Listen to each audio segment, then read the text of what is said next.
Okay, so for my first exam question, I'm going to be looking at my computer to kind of go through it a little bit. It's the rocket acceleration.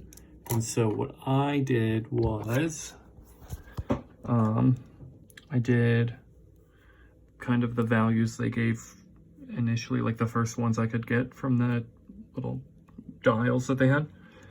And then I chose the time when that booster engine thing cut off. And these are the values for that. And so the first thing I did was I converted all of those to meters per second, meters and just seconds if they weren't in seconds.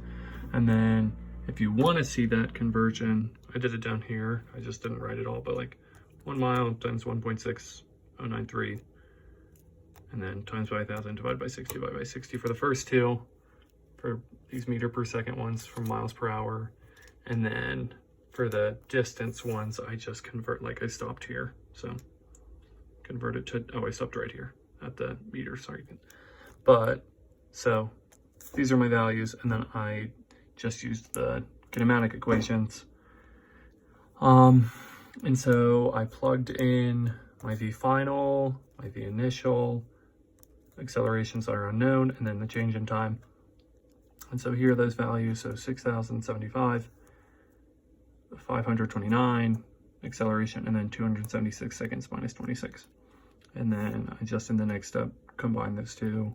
The next step I subtracted 529 from the 6,075 and got 5,546.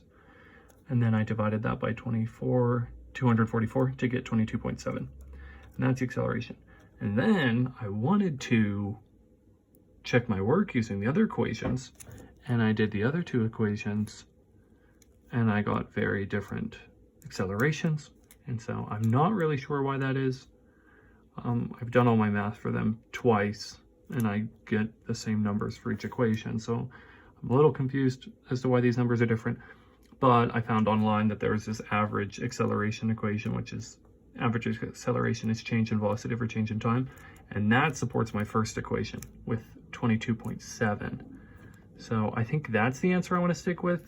And if you could explain to me why these other two aren't giving me a number like that, that'd be great. But yeah, this is my first exam question answer.